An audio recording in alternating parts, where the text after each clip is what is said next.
Un Nutella vegan vient de sortir avec son petit couvercle vert. Est-ce qu'il est mieux que le Nutella classique? On va voir ça, alors pense à t'abonner.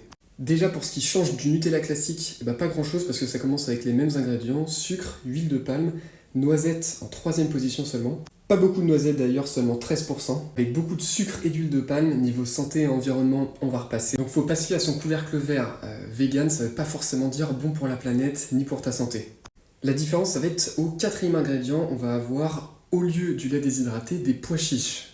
Niveau nutrition, c'est à peu près pareil, le même nombre de calories, presque autant de sucre que le Nutella classique.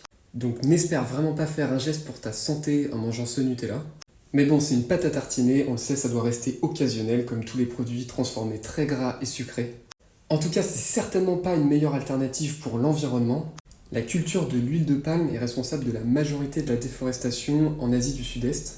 Et ça participe à détruire des écosystèmes très précieux. Maintenant, ça rend le véganisme plus accessible, et ça peut par exemple ouvrir certaines discussions sur notre consommation de produits d'origine animale, et ça je pense que c'est une bonne chose. Même si pour autant il existait déjà des alternatives végétales à la pâte à tartiner Nutella, comme par exemple la nocciolata sans lait et sans huile de palme. Mais le mieux je pense que ça reste de faire sa pâte à tartiner soi-même avec directement des noisettes et du chocolat. C'est ce que je fais depuis des années, ça permet d'éviter tout le sucre et l'huile de palme.